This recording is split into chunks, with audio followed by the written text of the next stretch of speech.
Welcome to the Investor Impact Power Talks with Vinney Chopra, where investors gather to share their insights and strategies in the world of multifamily, real estate, and beyond. Get ready to be inspired and equipped. I wanted to really start the business of investing in real estate, but guess what? I had zero money at all.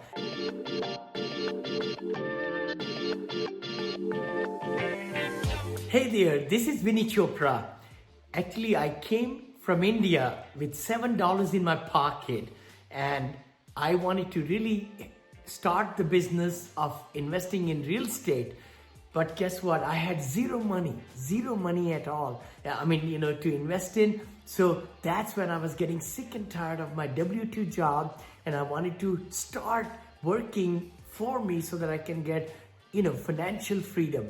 And I know you might be looking into that also. But how I did that was by pooling the money together from different investors. It's called syndication. I started with one investor, and now I have a list of 370 investors. And I started from a duplex of 2 units, duplex, to $440 million in business. And actually, you could get that all from this book I wrote.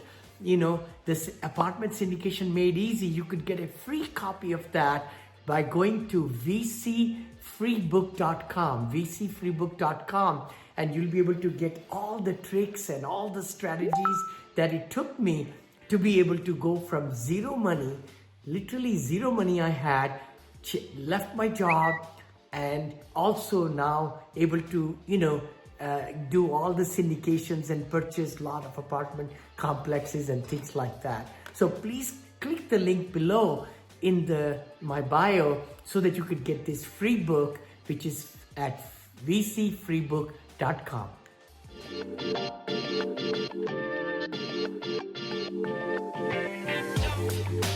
Welcome to Vinney's Inner Circle, and we're going to talk about multifamily investing and syndication. And of course, this presentation or this call is for educational purpose only and should not be considered legal, accounting, or investment advice. This is not going to be a representation of an offer to sell or a solicitation of an offer to purchase any investment. Always seek the advice of a competent professional if, in fact, you are looking to invest. There we go. All right. Daryl sent me some leads earlier today. I'm not going to pull them up, Daryl, because you never know. You might be going after those, but unless you want me to. Yeah, I do. All right. You want me to? We'll look at. Here's what I would say, Daryl. Have you got any information from the broker yet? I have. So you get the financials? He did not send them to me. Okay. I asked him in an email, and then we talked about the property itself, and I asked him some of the big questions, like whether he was willing to do any seller financing, and he said no. And we just talked about the property in general, what shape it was in, roof, basic stuff. It's a nice looking property. I think that the seller has another property probably less than about 5 miles away over in Berkeley that he also wants to sell too. It's a 10 unit. We didn't talk much about Is that this one here? Yes, exactly. Yep. So I got them both here. They look like nice properties. What I would typically say, first of all, the agent, this is what I would ask for: trailing 12 months of rents and at least profit and loss for the last couple of years. I'd want 3 since it's California. Why? Because they were shut down for a long time. Right. And of course, that's not a great thing because, of course, nobody's making money. So the cap rate going in is 5.22. Mm-hmm. So they say. So what they're saying is you got a net on investment here, NOI. So they say. What I don't like is this pro forma NOI, because what they're saying there is they're selling this. Maybe they're not. That's what they're saying it could be, because that would put it about, let's see, 141,779 divided by 0.0637. Yeah, they're selling it they got these numbers in the wrong spot. Here's the NOI, 116,250 divided by 0.0522. That should be the 2.2. There you are, 2.25. So here's the income. And so, of course, this person they're saying, no, they won't finance, but I would question whether or not they would. See, I don't know the California market. I don't know at all, Daryl. Mm-hmm. So I'd get the trailing 12 months of rents. Last as many tax returns as you can get, at least 2 years. Maybe you could get 3 years. Mm-hmm. And I would start there. That would be, and then I would start looking at, because the profit and loss is going to give you their expenses. It'll let all that. In order to analyze this deal, you need to get all those things. But yeah, I asked him how much the rent was now, and he said it was about $22.31 for the monthly rent. And he said that it's valued under market in terms of the rent. He said they could probably get $2,500 for the rent itself. I asked him for the T12s. I asked him for the rent roll, and I asked him for the profit and loss statement. yep. He said he was going to send me a link to that, but I never did get the link that he said he was going to send. And I actually sent him a follow-up note on that. Another way to get it is to click on the due diligence tab, and all you have to do is click that, and a lot of times it'll send it to you automatically once you sign a non-disclosure. Okay. So if you're inside of Crexy on the free version, just click on due diligence and then request it. Same thing on this one. Yeah, you want the rent roll, of course. These look like pretty nice places. I don't know the area well enough to be able to say. Alameda is across the bridge or under the estuary west of Oakland. It's a small island. It used to be military, and a lot of military families lived there. The properties are old, but when you go over there, they look like properties from back east, but well-kept properties from back east. That's what they really look like. It's a unique place. And a lot of people like to live over there because it's close to the water, and you can see San Francisco from Alameda. Typically, small town feel. Let me see what else I was thinking about Alameda. Sometimes I'd go over there for lunch. It's a good place to go over there for that. And the streets are pretty clean, and they keep their community clean. Let's see. What else did he say that struck me about Alameda? They don't know how to spell retrofit, but I get it. A retrofit. Now, it looks like some of these units have been modernized, but they're still vacant, which makes you have to ask, why are they still vacant? He said they're occupied. Okay, because this was showing 90% occupancy up here. Yeah, he said all 6 units are occupied. I'm in the 10-unit building. The 10 unit. Oh, that one, we didn't talk about that. Yeah, it says it's 90% occupied. Okay. So it's close to the Berkeley campus. I know the area. I know the streets, both streets he told me about, off of Bancroft and Grand Avenue. I'm familiar with the area. We'll get the information, put it on I'm drawing a blank, and then we can look at it. And I also asked him too, David, whether he had any letters of intent. And he slowly said, no, not yet. And it's been on the market for about 22 or so days. Yeah, 21 days. I think one of the ways you may want to also look and use Crexy to your advantage when you're searching is, I'm looking at like deals that I'm looking at. What I do is I look at how long they've been on the market. And if they've been on the market, I'm looking at some that are 500 days on the market. You'd be surprised how much more flexible, the longer this number becomes, the more flexible the seller is. Mm-hmm. I found one yesterday, a really great deal in southeastern Wisconsin. Mm-hmm.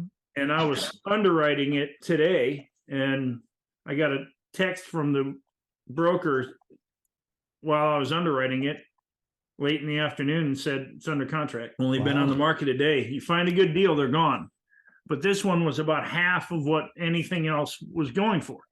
So the shorter, my point is, deals that are on the market a short period of time is probably a fair amount of people looking at them.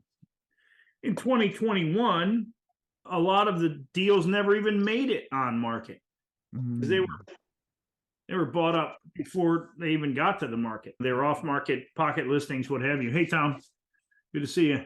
I think, Daryl, I think if you like that Southern California area, the advantage you have, I say Southern, that's Alameda, that's not Southern California, but yeah, that's the Bay Area, right? But if you like that area, then you probably are going to want, there's a lot of money in that area. And those are the people that would probably invest with you. People, from, of course, I don't know where you're at in terms of raising money, but even going to some real estate investor meetups in the area might be very beneficial to you. Okay.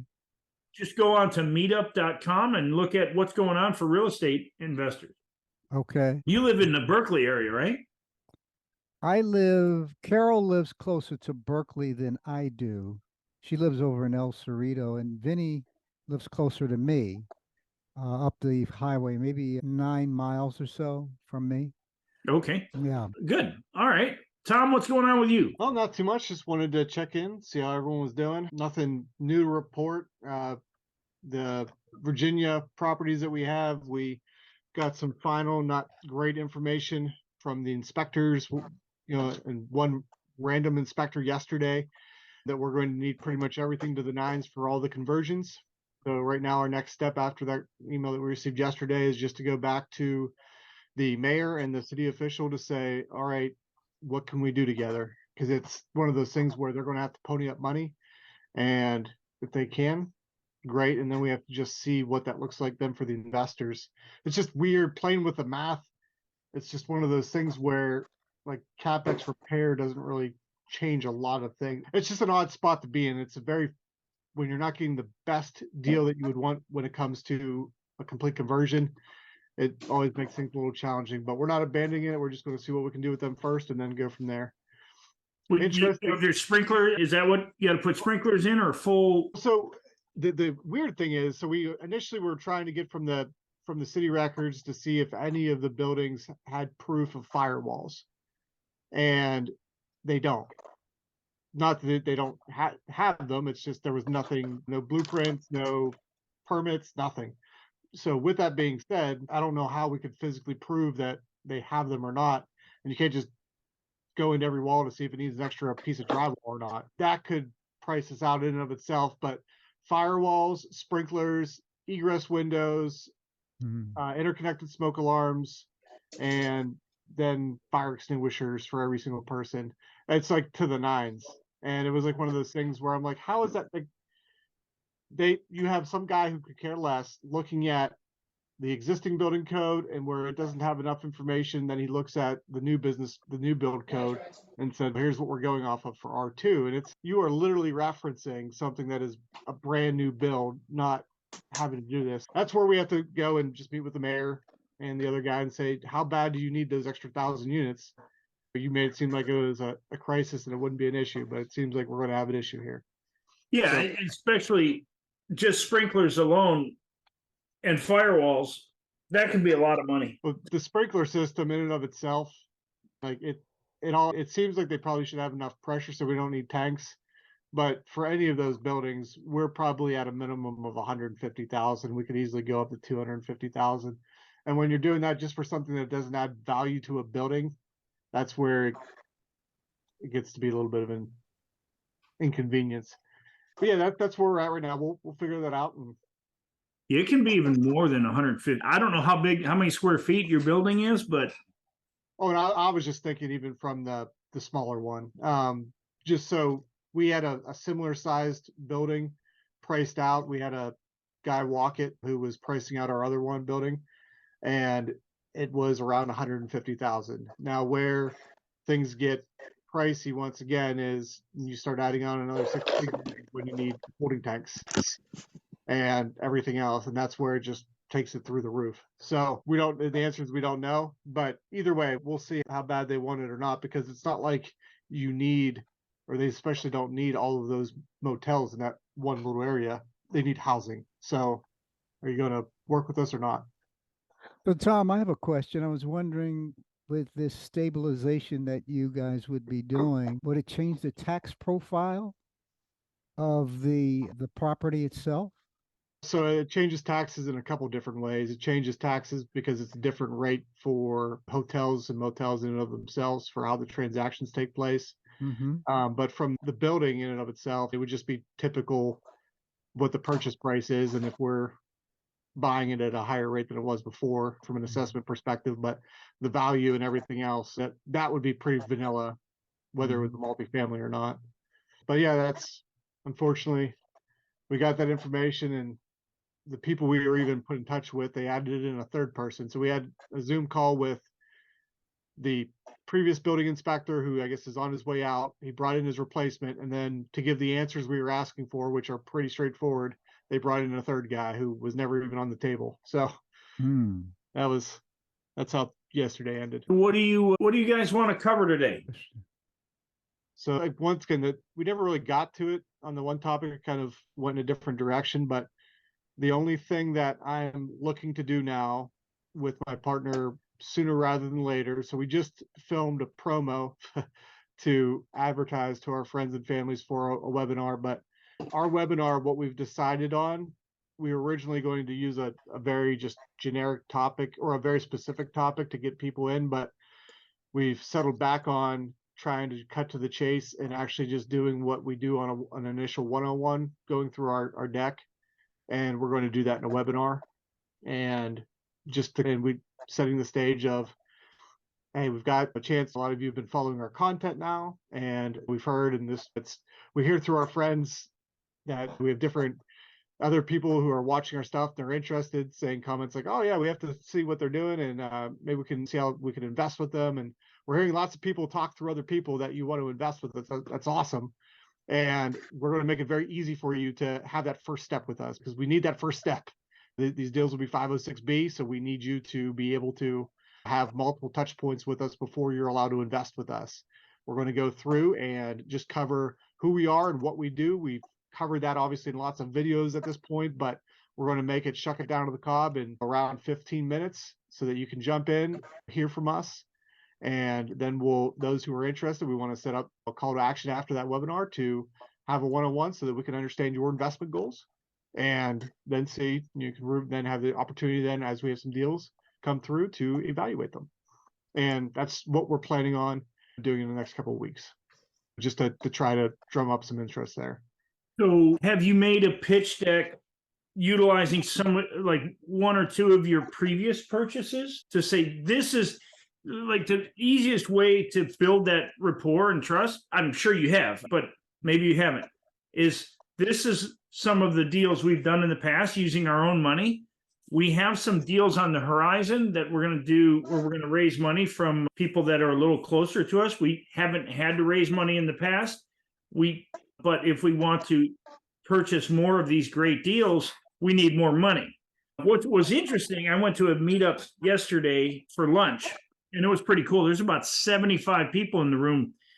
And the guy leading the room is a guy I know. He's an investor. And one of the things he said, which, most of the people missed it, but I didn't. He was talking about how he invests, like he lends money, he does hard money lending, he does private lending, he does all these things. But as he was talking about another deal, he said, yeah, and somebody came to me and needed $100,000 for a deal. I didn't have the 100,000. He didn't say all my money was tied up. He said, this just happened a week ago. I didn't have the 100,000 to lend. So I picked up the phone and I called somebody else I knew. And of course I was like, see, none of you all caught that, did you? That every investor runs out of money. And if you don't run out of money, it's because you're not investing. Everybody gets tight on money. And so that's why you need investors.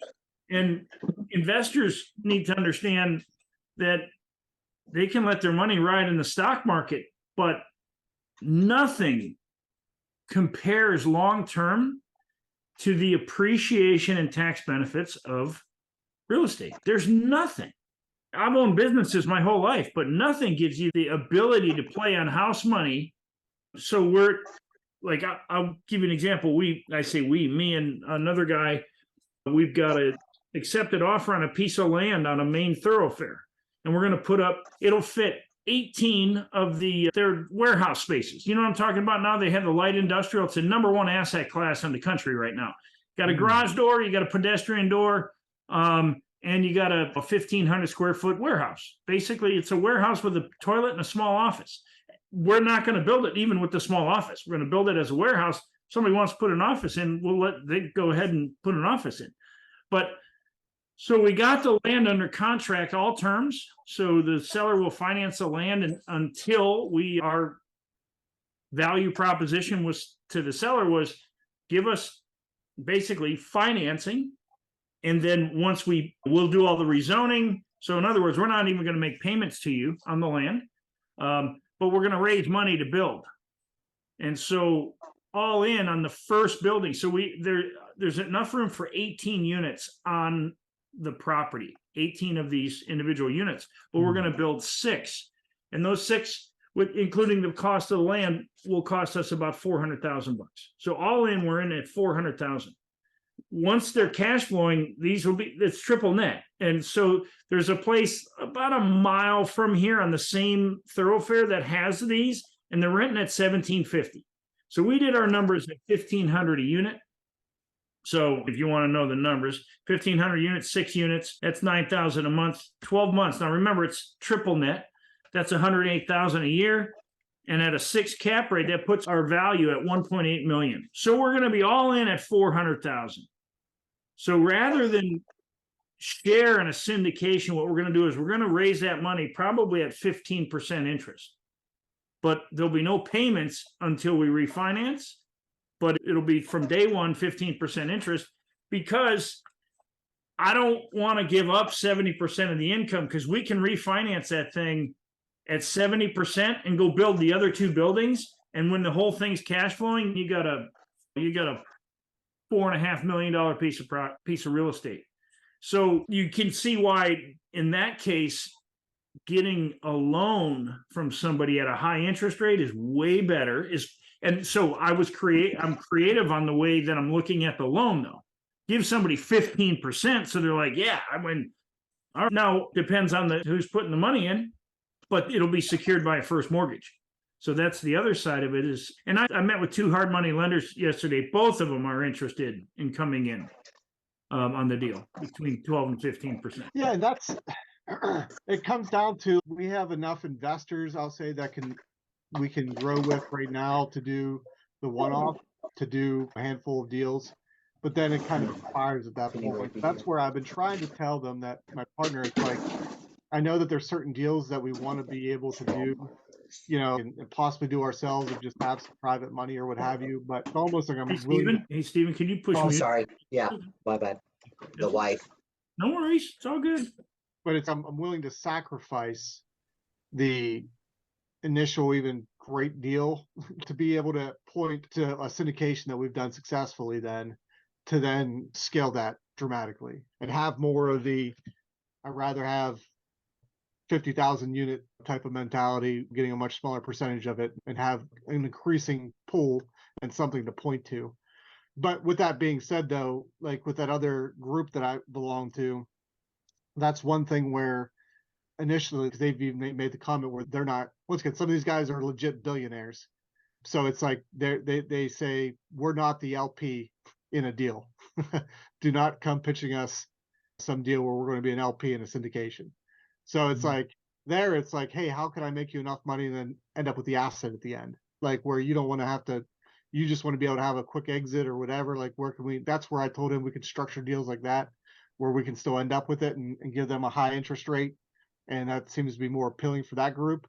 And then that's where, for that group, it's like, hey, I'll give you all of the cash flow for a handful of years. Even if I end up with the asset, it's more valuable to me that if I end up with that for the rest of my life, and I gave you 2 years worth of cash flow as an example in upside. But yeah, for the webinar though, specifically, it'll be not toward that group. It'll be toward the group that we have, everybody from those that can do a few $100,000 to those that initially will be like, hey, 50,000 will be a stretch or what have you. We're going to try to get anybody and everybody that we could possibly get in for a deal or for first few deals. And this one in particular, if we go for Virginia, the one thing that we haven't talked with our lawyer yet, and she just got back from vacation, is should we do this as a fund? I know that a lot of people say, hey, doing a small fund for your first deal isn't a big deal and should be preferred.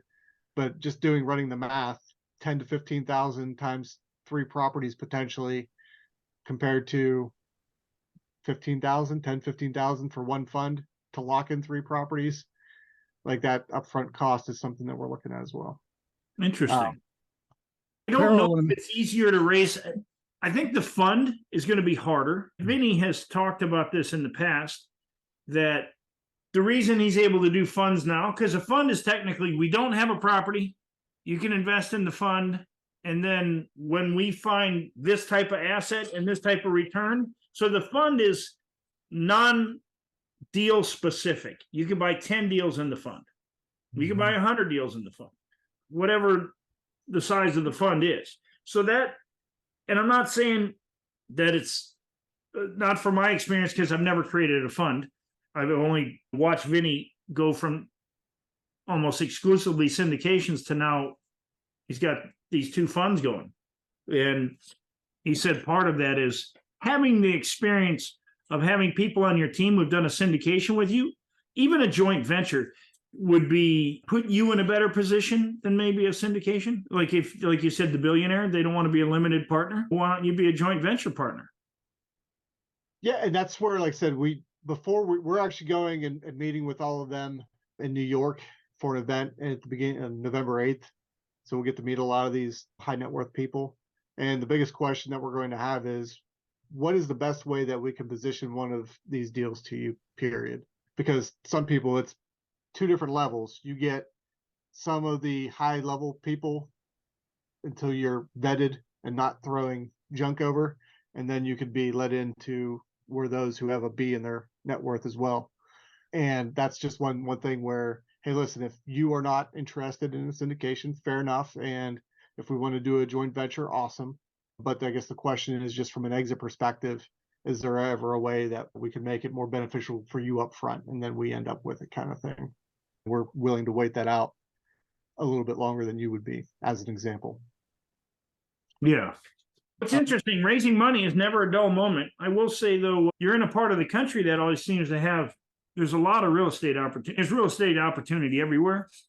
But multifamily, that whole area that you live in is Pittsburgh. And I know you're looking at the deal in Virginia. How big is your buy box right now? Like, how many states? So that's the thing. Initially, we were trying to keep it a little bit closer, but it also was subject to what the rents were, right? So we have a large group of my partner and I, we have a large group of people to the tune of hundreds in Louisiana that we have close relationships with. And that's where it's like we have friends and extended friends. It's a massive group. So we considered Louisiana, Mississippi, but the problem there is like the rents. Like there were areas where it's beautiful buildings and wow, this is amazing. And then it's just like they'll be in areas where it's just like the rent wouldn't, support what you're. It's almost different as it is up here. It's where it's like the purchase prices are different, but at the end of the day, the cash flow still wasn't there, is the best way to put that.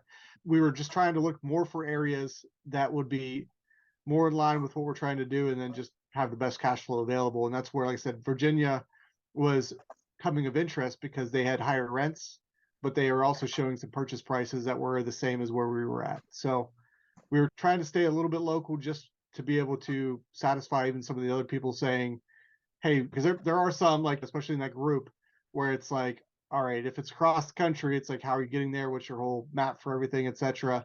And when it's somebody that's new to you, it's better to have a great story where it's like, hey, we're there.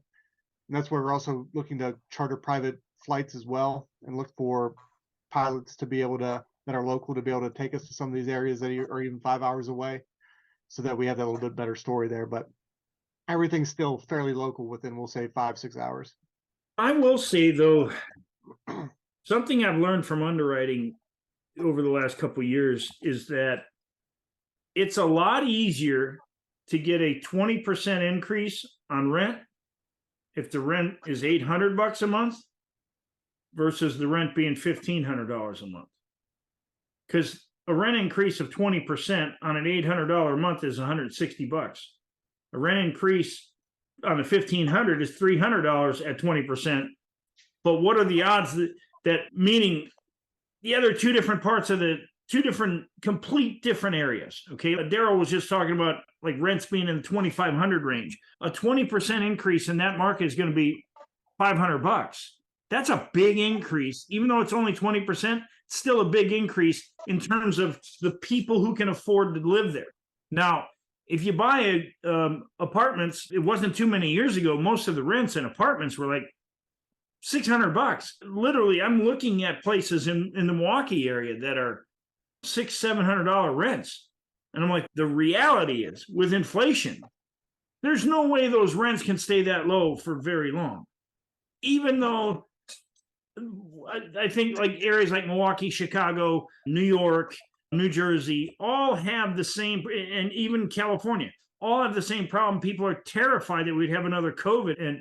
But the reality is those same markets, the government paid the bills. The owners got paid. The problem was when the government stopped paying, they wouldn't let the owners evict anybody. But that will never happen again. The Supreme Court has already ruled you can't take away a business owner's right to their own assets. You can't tell them they can't evict people. So that's already been ruled. So I think some of those markets where the rents are a little lower have better upside as long as you're still in. Let's say you were looking at two markets and the going in cap rate was 7. Would you rather buy a $2 million building going in at 7 or a $4 million building? Because a 20%, I say 2 million, it might be 5 million, whatever. It's not the amount of the money you're investing. It's the amount of what's the actual cash flow worth and how many units can you acquire? Because remember, as you look at some of the deals Vinney's done, rents went from like $600 a month to $1,500 a month over 5 years. That's a huge increase. That's insane. Yeah. That happens in markets they got to start low. I can't imagine that, like Jacksonville, Florida, we're in hyper supply according to IRR. And I talk to investors here all the time. They're all have their head in the sand. No, Jacksonville's going to keep going up. I said, and I'm like, if you're in hyper supply, how can the rents keep going up? They'll level. I'm not saying they're going to go down, but if it's in hyper supply, that means these new buildings, and they're huge, 1,000 units, 600 unit apartment buildings they're building, they're coming on the market. And what's the management company's job is to get that building full so they can. And what do they have to do to get it full? They'll do anything. 2 months free rent. We'll give you this. We'll give you lower rent. So the people who have existing buildings are competing with that. That's what happens in hyper supply. Naturally, it levels the whole market. And so I think I've been looking at Alabama, which is like everybody says, like I've heard podcasts, everyone's stay out of Alabama right now. But if you like banjos, it's fine. But stay out of Alabama. Alabama is still in the South. They still have Gulf front property. They still have Orange Beach. Yeah. Yeah. But so there is opportunity, but it's the same thing, Tom. What I'm describing is they've got really low rents. When you're looking at a $2 million building or a $3 million building, you're looking at 54 units instead of in Jacksonville, you might be looking at a 20 unit building. That's $4 million. That's a huge difference. If I got 54 units and I raise the rent by just 200, let's say $160 a unit, but your economies of scale, if it's 160, that's 8640 times 12. If you bought it at a 6, that's $1.7 million increase in probably a building that you bought. That's almost like 100% increase in value. So I think sometimes we don't look at we focus so much on how grandiose the transaction is going to be rather than can I move into an asset that's a B or even a high C in a B area? Can I move into this asset in one of these other areas if the jobs are there? You've got to have all that. But do you need as good of jobs, if that's an English way of saying it? Do you need as high paying jobs to be able to, for people to be able to afford $600-700 a month? No. So if it allows you to buy in an area where the median income is lower, and I'm bringing that up because this is where I'm looking on the underwriting side, saying, where could I find markets that are lower in rent? Milwaukee's one of Milwaukee's always been, southeastern Wisconsin has always been one of the markets that I'm interested in, and yeah, Mississippi is another good example. Mississippi might as well be Louisiana. Yeah. Same. Are you from down there, Tom? I'm not. I have lots of friends that have moved down there, and then we've made friends through friends. And also, when I was stationed down in Florida, we spent a lot of time down in Louisiana for people that I was stationed with. I lived with people from Louisiana when I was in South Korea. I was in Baghdad with a lot of people from Louisiana. I've just, throughout the years, for different connections, all roads led to Louisiana for some reason. Gotcha. Anybody want to comment on what I was just talking about? Maybe looking at lower rental units. Not about that, but that's why I'm house hacking for my son right now. His rent was right at $1,500 a month in an apartment, and they were going to do a 20% increase in rent on him. And he was like, I got to go find a cheaper place. And I'm like, everybody's raising their rent, son. I said, just look, whatever you're paying in rent, come live with us, pay us that, and water, electricity, use our washing machine, everything's on us. And then when you figure out where you want to go and what you want to do, you're exactly right. People don't have unlimited funds to just increase the rent 20%, right? But we're not in a hyper market here in the Dallas-Fort Worth area. Everybody's looking. Let's look at Dallas-Fort Worth, because I do believe you are in hyper supply, believe it or not. Look in Frisco.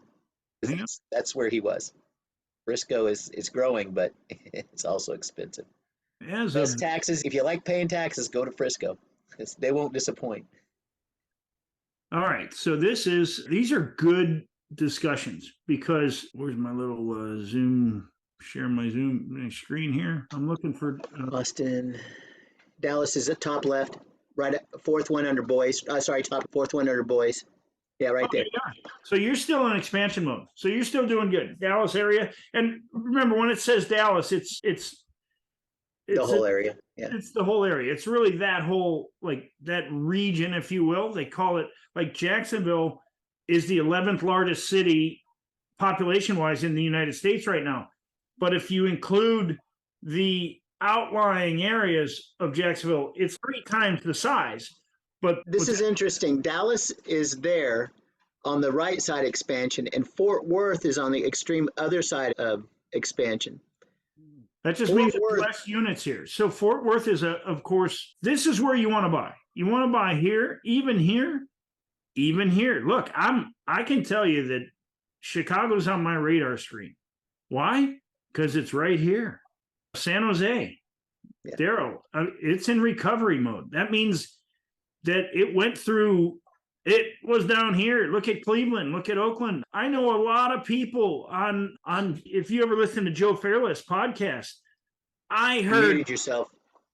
Huh? You muted yourself, Dave, somehow. How did I do that? I can hear you still. Can you still hear me? Yeah, I can hear you now. Okay. A lot of people on those calls were investing in Cleveland and Cincinnati. We're Cincinnati on here, up here. So 2 completely different markets. Cincinnati is still a hot market because it's in what I call the Ohio Valley. Good market, the Ohio Valley. Always, I think, almost inevitably will be, because that's where the manufacturing jobs are. So that Ohio Valley, I'm looking for Northern Kentucky. See, Louisville is hyper supply, Jacksonville hyper supply, Orlando hyper supply, Phoenix. Remember, Jacksonville and Phoenix were the 2 hottest markets in the United States for almost 3 straight years. And today they're both in hyper supply. Why? Because all of the big money came and said, let's build apartment complexes in Jacksonville and Phoenix. And they did. And now there's way too many. And they're still not done yet. You know what I mean? These things are halfway built, and they got to finish them because the bank gave them the money. But I was listening to Grant Cardone talk about how he doesn't care about stuff like that. What he cares about is he knows every 10 years, it doesn't matter what his asset is, every 10 years, they'll double in value. And that's pretty realistic. Like some markets like this, like Daryl, San Francisco, down to the bottom here. Are you still there, Daryl? Yeah, he's here. Yep. Okay. I don't have I'm just looking at this chart. I don't have Oh, okay. the cameras on because it covers the chart. But here's like full on recession, San Francisco. But what does that mean? Does that mean there aren't deals there? If you're going to find a deal, this is what I would say to that real estate, any broker I'd be talking to in your area. Where's Oakland down here? That's a big enough market that Oakland ought to be. Oakland's bottom left. No, there it is. So right here, that's the conversation you should have with the agent. How are you coming up with a 5 cap rate in the Oakland market? How on earth when it's in full on recession? No, see, I'm not there, but I see the news and everybody says it's because there's all the stuff, the homeless people and on the street and what have you. That's awful, but it can't be everywhere, right? Or is it everywhere, Daryl? No, thank goodness not where I live. Oakland's rents are starting to drop. Consider yourself on the other end of that. Okay, you're the owner of that building. Let's say you've held it for 20 years and you've just dealt with COVID. Let's say you've owned it for 30 years. This is where like a program like PropStream or REI, PropStream would allow you to go after the owner, find the owner, skip trace them, find them, and send them letters. And what you're looking for is somebody who's owned for 30 years because they're tired of it. They might not have raised their rents for the past 10 years. They will sell. If you don't have a broker involved, you have a much better chance. So off-market deal origination in these markets, just because it's that market, I'm not telling you to buy in a recession, but you also still have a housing crisis. There's just not enough people. I mean, there's so many people that need a place to live where you live. So although San Jose, it's in recovery mode. San Jose, how far is that from you? Daryl? 40 miles. It's not bad. Yeah. That's a market to look in because it's heading this way. Go this way. They don't always go all the way to here, but a lot of times they do. It's scary when you consider that you just go back one quarter and almost all the ones that were in here were over here. In one quarter, that's how much the market changed. Why? Construction gets complete. All right. That's all for this episode of The Investor Impact. Stay tuned for the next episode and don't miss out on the opportunity to learn and grow alongside this powerful inner circle.